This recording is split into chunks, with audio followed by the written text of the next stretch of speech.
Olá, pessoal, tudo bem? Vamos para mais uma aula de tratamento de resíduos industriais e hoje a nossa aula será sobre tanque de equalização. Lembre-se lá da nossa pirâmide, o elemento combustível de vocês, força, disposição e mente aberta para aprender e vão anotando tudinho. Então, falando sobre o tanque de equalização, ele é um equipamento muito utilizado no tratamento de efluentes industriais e ele visa amortizar, ou seja, suavizar os picos de vazão e concentração de um processo para o outro. Então, da saída da planta industrial para os processos de tratamento dos efluentes. E, normalmente, eles possuem um sistema de aeração para evitar essa formação de odores. Então, com a instalação de um tanque de equalização, vai ter o aumento das características de tratabilidade dessa água, desse efluente, vai melhorar o tratamento biológico aí devido à eliminação ou diminuição dos efeitos causados pelas cargas bruscas de substâncias inibidoras e também pela estabilização do pH que pode ser feito nesse tanque de equalização. Vai melhorar a qualidade do efluente tratado e do rendimento dos decantadores, porque vão trabalhar com uma carga de sólidos constante. E nos tratamentos físico-químicos, ocorrerá um melhor controle no dosagem de reagentes, levando à viabilidade dessa etapa, uma vez que vai estar chegando aí uma vazão constante desse efluente nessas etapas de tratamento, devido a essa equalização dessa vazão, dessa carga orgânica nesse tanque, nessa etapa de equalização. O tamanho do tanque de equalização ele tem que ser suficientemente grande para compensar essas variações de vazão. E deve ser promovido ali um sistema de mistura desse líquido para que toda essa concentração fique de forma homogênea, para evitar aí a deposição também de matérias orgânicas. Essa mistura normalmente ela é realizada por meio de mixers, aeradores flutuantes e difusores de ar. Aqui tem um esquema de um tanque de equalização, aqui a gente vê esse sistema de aeração. Então, o que vai acontecer no tanque de equalização? A saída do tanque de equalização sempre vai ser constante, sempre vai ser a mesma. Só que a chegada vai ter variação. E é exatamente essa variação de vazão da entrada do tanque de equalização que a gente não deseja nos processos posteriores. Para quê? Para evitar aí a danificação de equipamentos e para garantir a eficiência dos processos posteriores, pois esses processos eles foram projetados para atuar numa determinada eficiência, para uma determinada concentração de chegada, para um determinado pH e para uma determinada vazão. Então, tudo isso, esse controle, essa amortização vai ser feito ali no tanque de equalização. Então, muitas empresas podem pensar que a instalação de um tanque de equalização vai ser um custo a mais. Mas, se for colocar na ponta do lápis, na verdade, vai estar economizando dinheiro ali nos outros tratamentos. Por quê? Porque você vai estar garantindo uma eficiência maior nos tratamentos posteriores. Vai estar garantindo uma vida útil maior das bombas, tubulações que vão vir ali depois desse tanque de equalização. Então, é um investimento que não a muito longo prazo, a médio prazo, vamos dizer assim, o retorno vai compensar aí. Aqui tem esse exemplo de um tanque de equalização bem maior. O volume mínimo de reserva do tanque de equalização, ele tem que ter cerca de 30% do volume útil do tanque de equalização. Então, a gente tem que ter essa margem de segurança. Tem que ter também uma altura mínima de 1 metro. Isso por quê? Para proteção das bombas, para evitar que as bombas trabalhem a seco, aí, causando aí a sua danificação. E também tem que ter um controle de nível automático. O tanque de equalização ele só vai funcionar se a gente tiver essa automatização desse controle de nível aí. E ele pode receber os efluentes tanto por gravidade quanto por recalque também, por bombas. Se o formato do tanque de equalização for uma seção quadrada e se a agitação for através de um aerador de superfície, a altura útil ela tem que estar ali entre 3 e 5 metros. E para evitar aí curto-circuito, a entrada e a saída, elas devem, do efluente ali nesse tanque de equalização, elas devem ser de forma oposta. Então, na entrada vai entrar por cima e na saída vai sair por baixo, para evitar que entra e sai ao mesmo tempo, sem dar esse tempo de residência ali, para haver justamente essa homogeneização, essa amortização ali.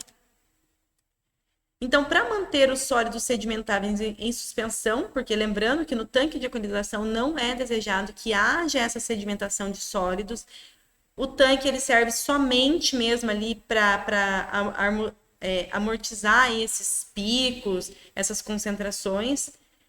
Então, a gente não quer que ocorra a etapa de sedimentação no tanque de equalização. Então, dessa forma, vai ter que ter aí uma agitação numa potência entre 5 a 10 watts por metros cúbicos.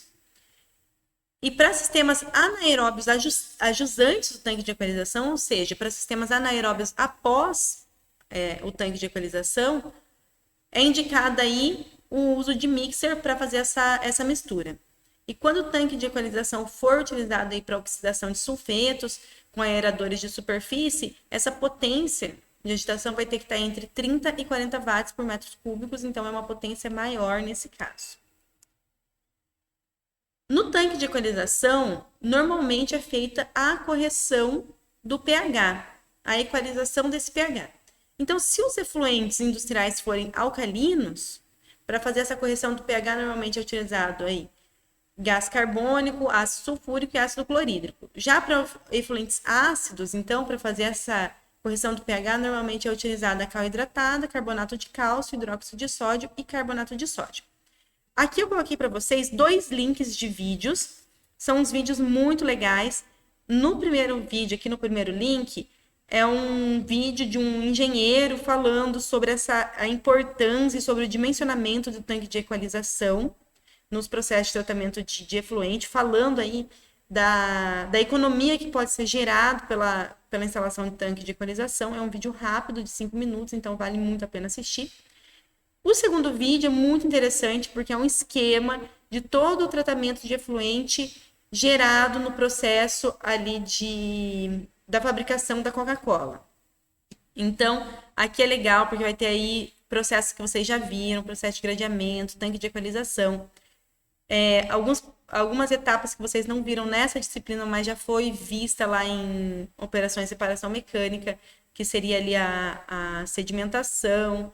Então, é muito legal dar uma olhadinha e é um processo real, né, aplicado na indústria. Então, eu deixei esses 2 links aí para vocês, que eu acho muito interessante para vocês darem uma olhada. Então, vamos ali para a parte do dimensionamento do tanque de equalização. O que a gente tem que dimensionar nesse tanque? É o volume. Por quê? O tanque de equalização ele tem que ter um volume suficiente para aguentar, para suportar toda essa carga de vazão ali entrando. Porque ele vai ter muitas vezes uma vazão de entrada maior do que a vazão de saída. E é justamente para isso que serve o tanque de equalização. E também serve para quê? Para garantir, quando a planta industrial não está trabalhando, garantir que ainda tem uma reserva ali desse efluente para mandar lá para os processos posteriores ali de tratamento. Então, não vai ter... Ele vai estar mantendo essa constância ali nesses processos de tratamento do efluente.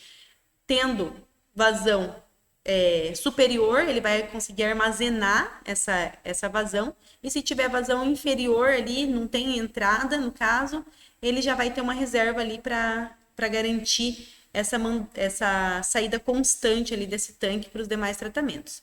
Então, para esse dimensionamento, existe um método de conservação de massa, né, que diz o quê? Que esse volume, né, total do tanque, ele vai ser dado pelo volume de equalização mais esse volume mínimo do tanque.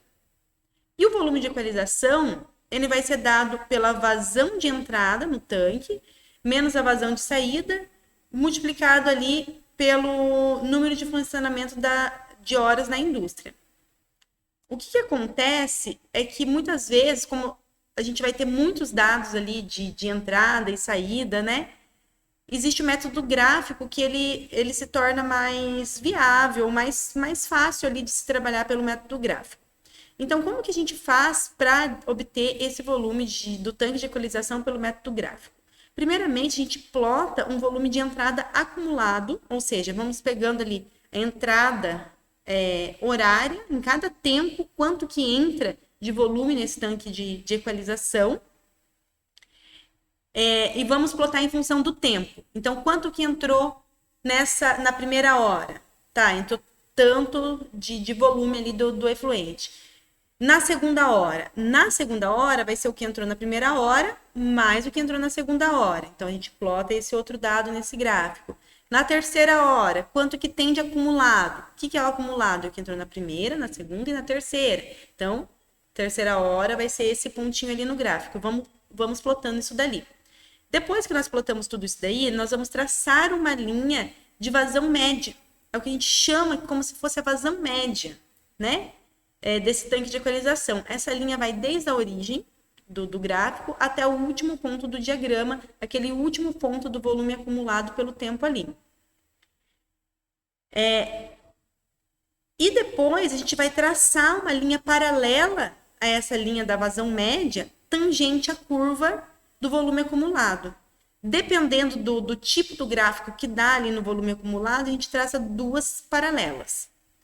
E o volume de equalização requerido vai ser a distância vertical entre a tangência até a linha de vazão média ou a distância entre essas duas linhas de vazão média.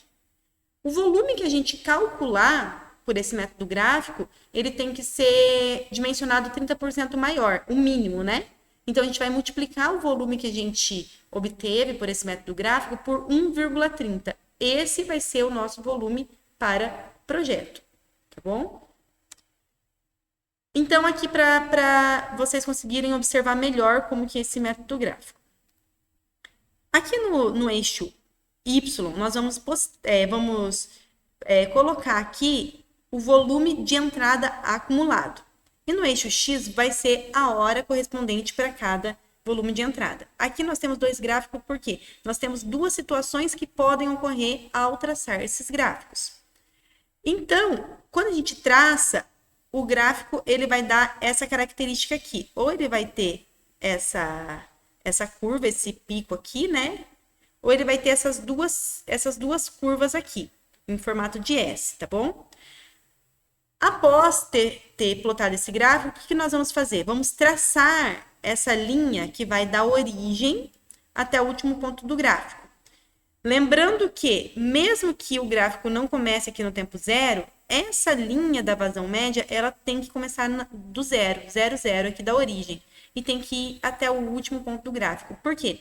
Porque é essa linha aqui que a gente chama de linha da vazão média que vai nos indicar qual é a inclinação dessas outras linhas que nós vamos traçar aqui, tá? Então, se a gente não traçar dessa forma, da origem até o último ponto aqui do diagrama, a gente não vai estar tendo essa inclinação real desejada aqui. Após isso, o que a gente faz? A gente vem aqui e traça essa linha aqui, tangente a essa curva de volume acumulado, e também paralela a essa linha de vazão média. É por isso essa importância dessa linha da vazão média que está nessa inclinação certa. E como que a gente traça isso daqui? A gente traça de maneira manual mesmo, tá? Não tem um equacionamento, nada disso para fazer essa linha aqui, é de maneira manual mesmo. Qual que vai ser o volume acumulado? No caso, onde a gente só tem essa parte aqui, né? Na curva, essa barriguinha, essa curva aqui, nesse caso a gente só tem uma, então qual vai ser o volume do tanque de equalização? Vai ser essa distância entre essa tangência aqui, né, essa curva aqui, essa distância vertical até essa curva da linha da vazão média. Aí a gente vem aqui no eixo Y, né, pela diferença entre esses dois pontos aqui, é que a gente vai ter esse volume de equalização, aí a gente vai multiplicar pelo fator 1,30 e vai ter aí o volume do nosso tanque de equalização. Quando a gente tem essa situação da curva do volume acumulado desse formato de S, nós vamos traçar, paralela a essa curva da vazão média, duas curvas tangentes aqui. Então, uma tangente nesse ponto máximo aqui, outra tangente nesse ponto mínimo. Aí, o volume do tanque de equalização, ele vai ser a distância entre essas duas curvas tangente aqui à curva do volume acumulado. Então, vai ser essa distância vertical aqui. Então, com essa distância vertical, a gente vem aqui no eixo Y, né? E entre a diferença entre um ponto e o outro, a gente vai ter esse volume do tanque de equalização, que quando multiplicado por 1,30 vai ser o volume que a gente usa lá no projeto. Então, o que acontece? Como é um método gráfico, é um método assim que tem uma certa imprecisão. Então, dependendo, cada um que for calcular, vai calcular um volume um pouquinho diferente. Só que como a gente já tem essa margem de segurança, que a gente já sobreestima, né, esse volume aí do tanque de equalização, isso não vai se refletir aí em problemas no projeto. É claro que a gente tem que ter sempre ali uma responsabilidade na hora desse cálculo, porque se a gente calcular um volume muito maior do que o necessário, também isso daí representa custos a mais ali na hora da implantação desse equipamento, né? E também ele vai demandar uma área, um terreno maior, que isso daí também reflete em custos, certo? Então, assim, vai ter um exercício para vocês fazerem sobre o tanque de equalização. Eu vou também gravar um vídeo desse exercício para explicar um pouco melhor como faz isso daí. E eu acho que quando vocês fizerem o exercício, vai ficar um pouco mais claro. Obrigada, pessoal, pela atenção de vocês e até a próxima aula.